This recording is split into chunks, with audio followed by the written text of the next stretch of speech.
The Joe Rogan Experience. Dude, you came that close to being 2 year in a row U.S. Open champion. That fucking close. Yeah, How's 2 that days feel? ago. I mean, I feel super tired because my schedule has been hectic lately. Yeah. You know, I played the World Championships in Saudi where I also lost in the finals. Did you play the Florida Open too? Florida Open. I Right. played the tournament in between that. So basically, I played back-to-back 4 events. Wow. It's been over a month already. You know, staying on the road, constantly playing. Dude, this is the real good argument you're the best player in the world. And if you're the best player in the world, I think you are. You got my vote. If you're the best player in the world today, you're the best player of all time. Oh, well, I mean, it's really tough to... A lot of old guys talk a lot of shit, but I'm just saying. Always. I mean, this guy on my shirt, he certainly gets the, like, as far as, like, the greatest of all time, most achievements of all time, Efren. The Z shot, like, all the crazy stuff that he could pull off with a cue ball. Did you see It's the shot amazing. that I made recently? Which one? The 3-rail kick. I did see that, yeah. I mean, it is tougher. It is a tougher kick. It wasn't you know, the situation wasn't like, it was a hill that he Right. played against Earl, you know, in the Right. finals. So it's obviously it's a much different environment. But the kick that I made was sick. It was pretty sick. Well, you know what? The Filipinos put kicking on the map, right? Oh, for sure. Like They're the best. Efren, when he came over here, they changed the whole game. Jose Perico was really good at it too. Carlo Biado now is the best kicker. Oh, so good. It's amazing. Yeah, Here it that's is. the one. That's the one. Good thing I have a filmmaker traveling with me everywhere, filming me now. That's a crazy shot. Yeah, I actually lost that match to Duan Kwok. Almost made shape on the 2-ball too. Yeah, that's what's horrible when you make an amazing shot and then lose the match. Yeah. That's how it goes. Yeah, look, it's a crazy game. And the game that you guys are playing right now, the reason why I said I think if you're the best player today, you're the best player of all time, because the conditions are very different. For people who don't know, who don't play pool, okay, if you're going to a regular bar and you're playing on like a bar table, those pockets might be 5.5 inches. Right? Well, also in U.S., people are playing on 7-foot tables versus we play in a on bar. 9. Yeah. Sure, they're 9-foot tables and the pockets are 4 inches. And so when you get 2 cue balls, you try to put them next to each other and try to stick. You can't even get close to sticking them in a 4-inch pocket. It's really tight conditions.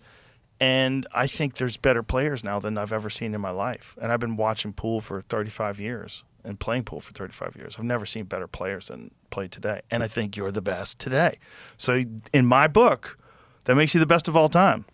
Well, like you said, the conditions are completely different. The game Yes. changed. Even in the last 3 years, I think the game changed drastically. Yeah. You know, we changed the breaking formats. It used to be 1 ball on the spot with the magic rack, no 3-point rule. So All the people at home that don't play pool go, what the fuck are they talking about? We're talking about professional pool, ladies and gentlemen. yeah, we have all kinds of little rules. lingo. Yeah. The 9-ball on the spot made a big difference, right? Yeah, 9 ball 'Cause on the then spot, you don't- break box. Yeah. When you were showing me today how to break that way, I was like, oh, that's crazy. Like, you have to hit it with draw, and you have to aim towards the back ball. Like, wow. Yeah, well, we can't really say that. Oh. 'Cause Too late. The others may. The others. Yeah. Yeah, it's an insanely competitive game now. And shout out to Matchroom, right? Because Matchroom with DAZN, they've done an amazing job with boxing and a bunch of other sports. But what they're doing with pool is crazy. There's so many events, and it's all over. You can get it on the World 9-Ball Tour. It's WNT.TV, right? Yeah, That's they the moved. website. I think they Yeah. moved from DAZN to their subscription type platform. Amazing. It's amazing. And then there's also their Matchroom Pool YouTube channel, which has tons of stuff on it for free. It's Yeah, they are elevating the game for sure, and they are the reason why pool is where it's at today, you know, versus where it was 5 years ago, I think. Yeah, it's huge. I have friends who send me videos now. Like, people who just randomly find videos on TikTok or on Instagram, you know. Pool is booming on social media, and, you know, I do my own social media. I have a filmmaker that follows me everywhere. We, you know, try to film as much stuff. It was very funny what you did in New York City, or in Atlantic City, rather, when you went to that pool hall and you went under skies. Yeah, that was Metron's idea. I think it was pretty cheap budget. We could do it a lot better, especially when we go to Asia, I think.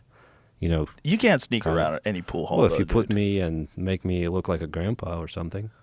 Okay. You know, like you'd have to get into disguise. Yeah. Well, their disguises are really good today. Have you ever seen those CIA disguises that they use? Uh-uh. So apparently, this is a story. Apparently, and this was told to me by someone who I really trust, Obama was having a meeting with someone in one of the rooms in the White House. And he's in the middle of having this meeting with someone who he's met before and had conversations with before. And then they inform him, Mr. President, we just want to let you know this is not who you think you're talking to, and we just wanted to demonstrate how good the special effects makeup is and masks are. Mm-hmm. This is not that person. And he was like, what? Now, I haven't confirmed this. I don't have Obama's number. Right. Well, I'm like, where I can call him up and go, bro, is that real? Yeah. But I believe it's real because I've seen up close, like really, like when Tony Hinchcliffe does Kill Tony, sometimes they have makeup artists that dress people up and make them different people. Like they did a Biden one, and Kyle Dunnigan played Elon Musk, and I didn't even recognize him. I was like, who's this guy? Like, this is weird guy, like acting weird. And then like, that's Dunnigan playing Elon Musk. I was like, no way. Right in front of him, I thought it was just didn't look like Elon Musk. It looked like a weird guy, but it didn't look like him. And it looked like a person. It didn't look like a guy in makeup. It didn't look like a mask. It looked like a real person that just was weird looking. I was like, this is crazy. Yeah, that's what we should do. And I think it's going to be really, really good if we do that in Asia, like Vietnam or Philippines. You got to work on that voice, though, son. You Russia all day with that voice. I know. I can only be like an undercover, I don't know. Yeah. Somebody from... And for people that at home go, how could he be the number one in the world if he just lost? Aloysius Yap should be the number one in the world. He should be the number one of all time. It's like long races are really what's up, right? Well, it's by the rankings, I'm number one. By the rankings. And what we have now with Matchroom, it's 2 years of prize money combined throughout all the tournaments. But I think the real matches that you play where you really get to see who's the best, and this is only for like hardcore pool nerds. The real ones, like the one you did with Shane, was like 3 days, race to 40 each day, 120 games total. Like, oh, yeah. That way, there's no questions. No. After 3 days and 120 games of pool, possibly 239 games of pool. That's how I almost won the first time we played. Really? Because I lost the first time. That's right. I lost 120 to 116. I was down and up and down. And last day I was up by almost 15 games, I remember, and he came back and beat me. Yeah, it was super impressive. But it was even more impressive you coming back the next year and steamrolling him. Like, you won by quite a few games. How many did you win by? By 42, I think. 42 games is crazy. Yeah, that's crazy. 120 to 78, I think that was the score. And that was for... Did you advertise how much that money was being gambled? Well, we were advertising that it was for 50, but it was a little bit more. So you had a bunch of other people chiming in, throwing money in? Yeah. Well, myself included. So you don't want to say the actual total? I don't know. Okay. Okay. Are we allowed to? I don't know. I mean, unless you're lying to the IRS, which as a new citizen, I would say don't do that. So yeah, we'll play for 50. We'll play for 50. Oh no, you're gonna get in trouble. I don't think you were a citizen last time you were here, right? No, I'm not a citizen now. I have a permanent green residency. Green card. Okay. Yeah. What do you have to do to become a citizen? I think you have to be a permanent resident for 5 years, and then you can apply if you follow certain rules. Like you have to stay in the U.S. for 6 months of the year, out of the calendar year, each year. Well, you better stay away from Home Depot because those dudes are getting crazy. Yeah. They're snatching people up left and right. Yeah. No, I think I do everything right. I pay my taxes. And, I follow all the rules. Well, you got to play. That's weird that if you're not a citizen, but still you get to play for the Mosconi Cup. That's kind of crazy. Well, Matchroom changed the rules, as soon as I got the green card, and I wasn't able to play in any official tournaments back then. Right, because you were Russian. Yeah. Yeah. So which is really crazy.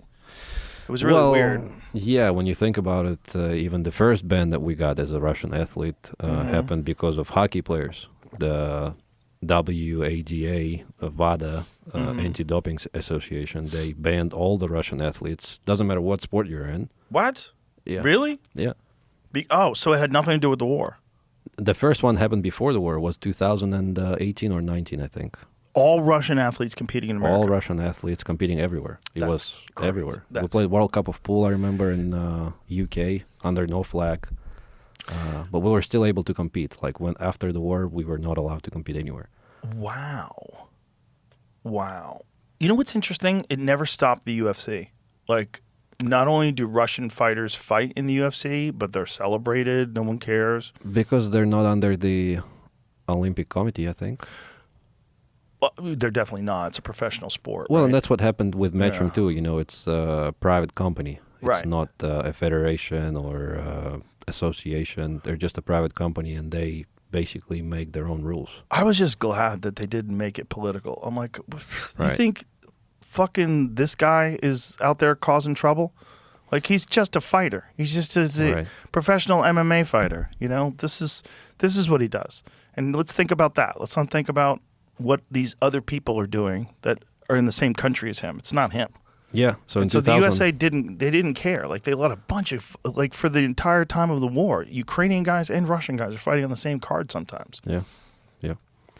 Well, I'm glad that just, Matchroom went out of their own way to make an offer to me and say, you can represent United States. And at the time, we were playing the U.S. Open in Atlantic City 2 years ago.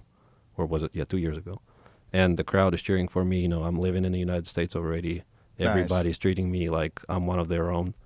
And now it's obviously completely different. If you watch the U.S. Open from last week, everybody's supporting me. Everybody's cheering for me. Everybody's already used to me living here. Cool thing about America is that it's a nation of immigrants. Mm-hmm. It's like, you can come over here and just say, I'm American now. And everyone's like, all right. Yeah. Try that in Poland. They're like, you're not Polish. Get the fuck out of here. Yeah. Well, there's a lot of countries like that are like, no, you're not one of us. But Right. America's like, we don't have like a nationality. We're all kinds of shit. So anybody can come over here. And if you do it the right way, we get super happy. Yeah. I think it's great, and I'm really, really glad that people really welcomed me with the way they welcomed me. Yeah, but that's also the way you play. There's a thing in pool. It gets, when people play a lot and are people really into pool, it's almost like that's the only thing that matters. The only thing that matters is how good you play. There was do you ever read that book, McGurdy? It was a Robert Burns book on a guy who lived during the Depression, who's a billiards hustler, would travel around the country. No. There was a scene in that where they were looking at the television and Nixon was on TV.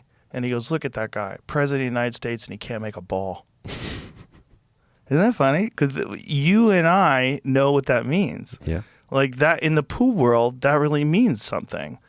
Like, if you can't play at all, like, it's the fucking president. You can't even play. Like, Yeah. it's real. It's weird.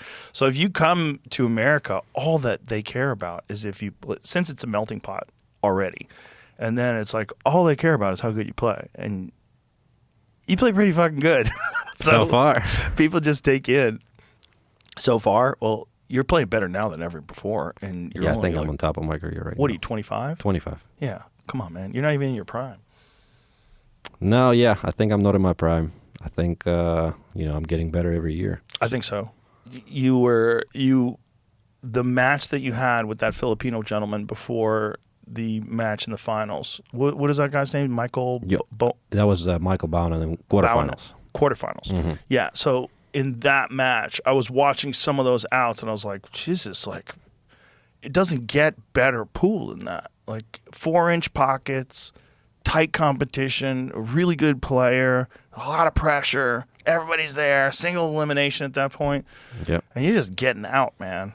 Yeah, the pressure is really high. I'm not gonna lie. Sometimes even you can watch it on TV and you don't see the emotions. Oh, I get it. I'm sure. Your bridge is shaking sometimes. Your backhand is shaking sometimes, and you just gotta manage it. You just gotta handle it. Well, you have such a process when you play. Like, when I watch you set up for a ball, it's always uniform. That's what I really enjoy watching. When a guy is like, every shot, it's like, ooh. Some people find it nice boring. And smooth. Oh, those people are assholes. Those people are assholes. If they think your style is boring. You say it's like, robotic. they'll go. They're all pussies. They can eat shit. Those guys, all they are is jealous. That's all that is. I think so, Everybody too. wants to play like that. Everybody wants to play like that. If they say because you play too good, it's not fun to watch. Shut up. Yeah. I know you. That guy, whoever that guy is, that says that, I don't want to listen to his opinion on anything.